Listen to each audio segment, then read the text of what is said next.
JBN, we keep you informed. I am Michelle Jones, and in the news, gunman shot dead in downtown Montego Bay. Firefighters have praised the quick action of armed security personnel, whom they believe prevented further bloodshed on Wednesday night, when 2 men were shot, one fatally, at the recently opened Barney Street Fire Station in Montego Bay, St. James. According to sources, about 10:50 p.m., 2 armed thugs opened fire at a watchman that was manning the gates of the fire station. He was hit twice, once in the shoulder and again in the groin area. He is now recuperating after surgery. As the men carried out their assault, they were confronted by an armed team from Hawkeye Security Company. One of the armed assailants was fatally shot. A good thing the Hawkeye man them was here, because me feel said the man them would then run down the man at the station and cause more things to happen, said a firefighter, who asked not to be named. His colleague said the gunmen fired wildly during the incident. Following the assault, bullets were found lodged in cars, air-conditioned units, and the fire station's gate. It is said that more than 20 shots were fired during the incident, forcing firefighters and other citizens in the area to scamper for cover. One eyewitness said the 2 men approached from Howard Cook Boulevard and stopped at a utility pole in the vicinity of the fire station's entrance. They then began shooting. It was then that the Hawkeye team, traveling in a car, engaged the men who ran from the area. One of the armed men later collapsed at the intersection of Barnett and Howard Cook Boulevard. He died at hospital. Members of staff are currently distraught. We are making arrangements for them to be counseled, said Fire Chief for the parish, Acting Superintendent Rodolph Seaton. We are trying to put the pieces together and make sure that we keep members of staff motivated while we continue to serve the citizens of the parish of St. James and the township of Montego Bay, he added. There are also plans to beef up security to ensure that this team is safe. Plans are afoot to put in CCTV, and we are currently having discussions with management to further enhance security arrangements for the premises, Seaton said.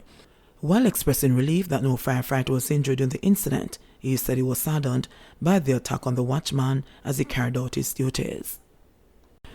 Residents find a missing woman's body after search in St. Mary. A woman who went missing last weekend was found dead by residents of a St. Mary community on Wednesday. Police said the decomposed body of 56-year-old Anne-Marie Henderson, a higgler from Eden Hill in Jacks River, St. Mary, was found in bushes during a search by concerned residents. Henderson was last seen on Friday. When she was found Wednesday, she was partially nude and her clothing was seen a short distance away. It is reported that about 6 p.m. on Friday, Henderson left home, saying she was going to visit a man about some money a short distance away. However, she did not return home. A search was launched by residents who stumbled upon the body about 4 p.m. Wednesday and summoned the police. Upon the arrival of the police, the body was seen face down, clad in red underwear and a foot of white Puma sneakers. Items of clothing belonging to the deceased were observed a short distance away.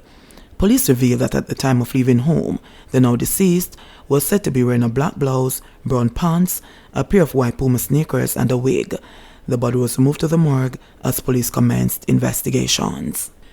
Teen mechanic in Rockford police shootout charged. A man accused of engaging the police in a shootout along the Sir Floresville Glasspole Highway in Kingston last week has been charged. Mechanic Castle Walker, 19, who was on a police guard in hospital since the incident, was on Tuesday charged with illegal possession of firearm, shooting with intent, and illegal possession of ammunition. Walker's court date is being finalized. The incident happened on Friday, July 29. The police report that about 12:10 p.m., a team was on patrol when they received information about robberies in the Rockford area. The team went to make checks, and upon reaching a section of the Sir Floresville Glasspole Highway, the cops saw 4 men on 2 motorcycles fitting the description of the alleged robbers.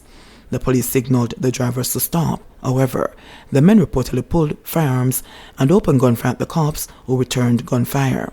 One of the motorcycles crashed and Walker ran while another man fell to the ground, according to the police.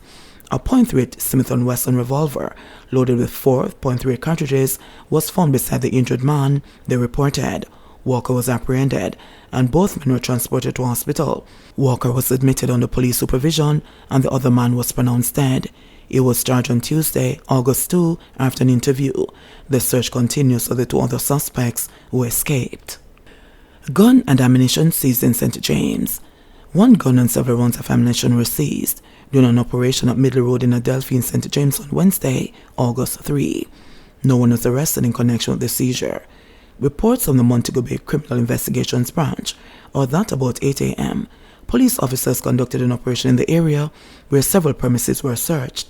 The search yielded one 9mm Ruger .44 Magnum revolver with 3 9mm rounds of ammunition that were found in a heavily vegetated area.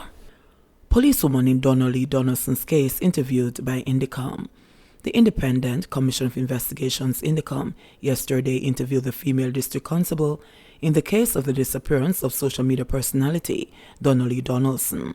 The oversight body did not share details of the outcome of the interview, which was conducted in the presence of her attorney. Indicom says the police will be provided with a copy of the transcript as well as a copy of the recorded interview. It says this probe into the Donaldson's case remains ongoing. Her boyfriend, Constable Noel Maitland, was charged with murder on Tuesday. The 24-year-old was reportedly last seen at Maitland's apartment at Chelsea Manor, New Kingston on July 11. Donaldson was reported missing by her mother, Sophia Logg, on July 13. Hanover constable sought in disappearance of exhibit surrenders. The lawyer for the police detective constable was being sought in connection with the disappearance of $800,000 that was an exhibit in a court case, says the money has not been misappropriated. The constable was assigned to the Hanover Police, surrendered to investigators at the Inspectorate and the Professional Standards Oversight Bureau IPROBE yesterday, accompanied by his attorney Donovan Collins. He was served with a notice warning that he was under investigation for misappropriation of evidence, Collins confirmed. Deputy Commissioner of Police MacArthur Sutherland, who heads IPROBE, confirmed the investigation during a press conference on Tuesday, saying several statements have already been collected. The constable is to be interviewed by detectives at IPROBE tomorrow. The cash was an exhibit in a robbery case, which ended with a guilty plea in the Hanover Parish Court, sources disclosed. But when the presiding judge requested the cash to have it returned to the victim, the constable failed to produce it, sources claimed. Police officials became aware of the complaint after the judge wrote to them requesting their intervention to resolve the matter. But Collins explained that the money was not produced in court because the constable was placed on sick leave by his doctors. He said the money remains in the possession of the constable and should be turned over today. So as far as the allegation of misappropriation of funds is concerned, that cannot be made out because he has the money. He was just sick, Collins insisted. 18 men listed as persons of interest by St. Catherine South Police. The St. Catherine South Police have listed 18 individuals as persons of interest in relation to the recent flip of crime and violence in sections of the division. The men are Richard Hemley, otherwise called Devils, Kirk Wint, otherwise called Big Red, Christopher Barrett, otherwise called Chickenback, Elijah Carless, otherwise called Papa Lou, Ricardo Carson, otherwise called Trooper, Shane Williams, otherwise called Toussaint, Imario Mackenzie, otherwise called Munga, Cedric Barnett, Miguel Tracy, Sanjay Tracy, men known only as Teacher, Nigel, Dogshot, Dapper, Cedric, Billy Boy, Tate, and Steve. The men are urged to turn themselves into the Greater Portmore Police Station by 6 p.m. on Thursday, August 4. Additionally, anyone with information about the whereabouts of these individuals is being asked to contact the Greater Portmore Police at 876-949-8403 or Crime Stop at 311. Wholeness sales Kingston Logistics Park's big deal. The government is banking on the newly opened $17 million Kingston Logistics Park KLP to boost economic growth as the island positions itself as a global destination in cargo transshipment and logistics services. At Wednesday's opening of the facility, which falls under the wider Logistics Hub initiative, Prime Minister Andrew Holness predicted increased foreign exchange earnings and higher quality jobs. This is a significant investment and will bring more economic growth and job creation to our country for the benefit of our people, and it demonstrates us as a people leveraging our God-given ideal location and using our natural resources to create prosperity for our people, he said. He explained that with the COVID-19 fallout in tourism revenues, Jamaica could rely on the business process outsourcing BPO sector for foreign exchange.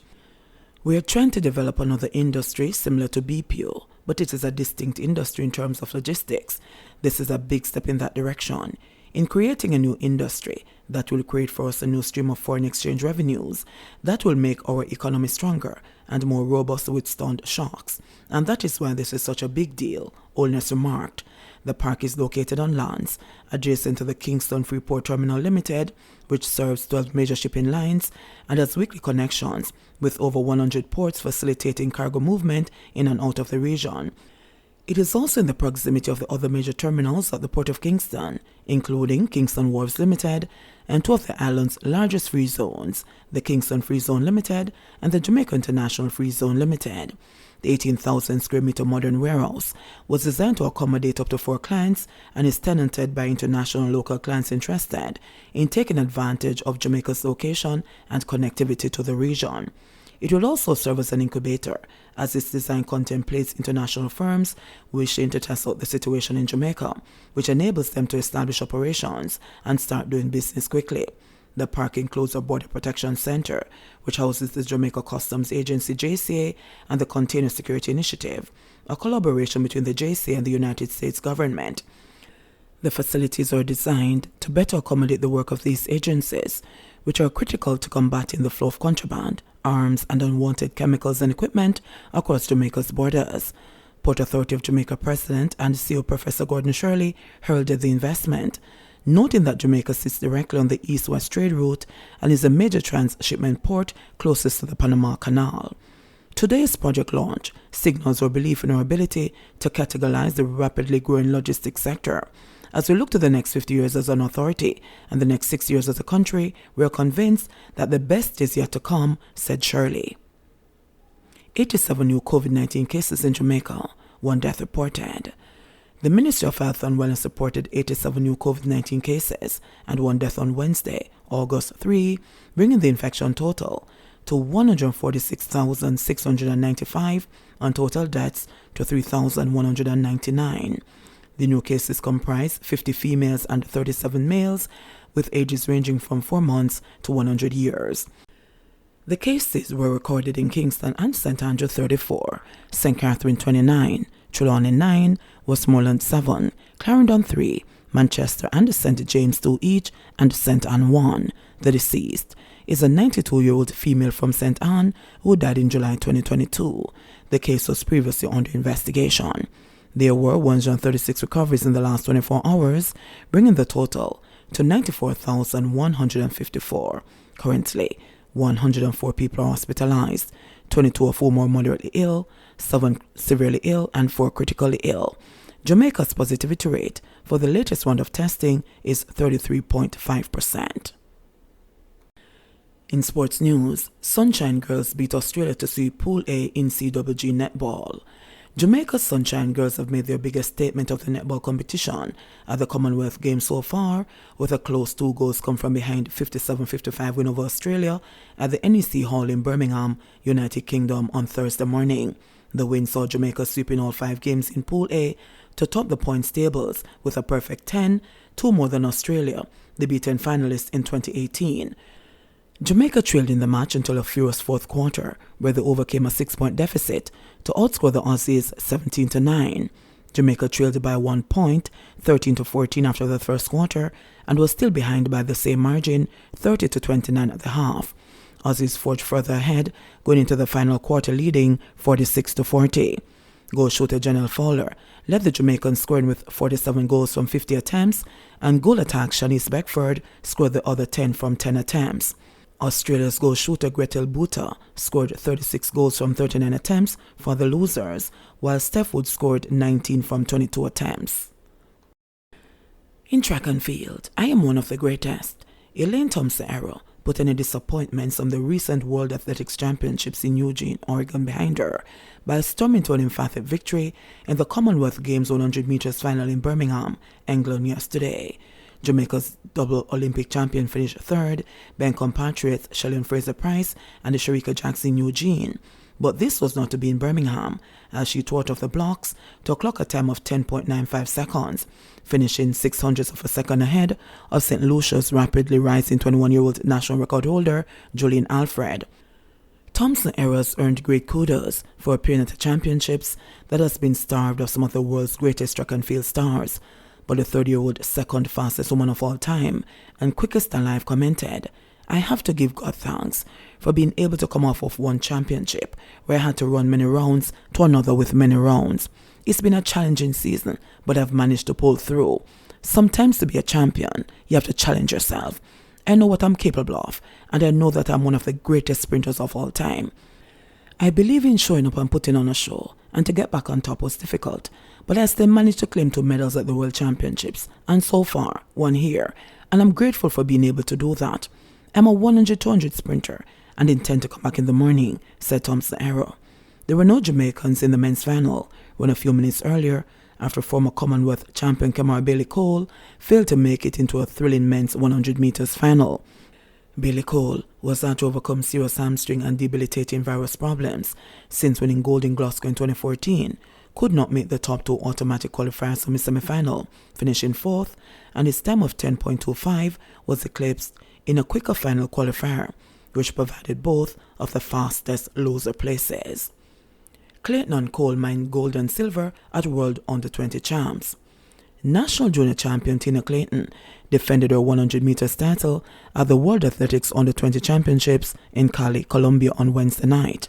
Clayton dashed to the line in a championship record of 10.95 seconds. The time is also a new national junior record. She was followed by her compatriot Serena Cole, who copped the silver in a time of 11.14 seconds. The third was Shawnee Jackson of the United States, who finished in 11.15 seconds. Clayton now follows Gillian Russell-Love as Jamaican woman to win consecutive World Junior Champs titles. Russell-Love won the 100 meters hurdles titles at the 1990 and the 92 stagings. Another Jamaican, Dexter Lee, had made history when he became the first athlete to win back-to-back 100 meters titles at the championships in 2008, then 2010. Jamaica is currently third on the medal table at the Cali Championship with 1 gold, 3 silver and 1 bronze. JBN, we keep you informed. Please remember to subscribe, like, share, leave us a comment and click the notification bell to receive our daily news items.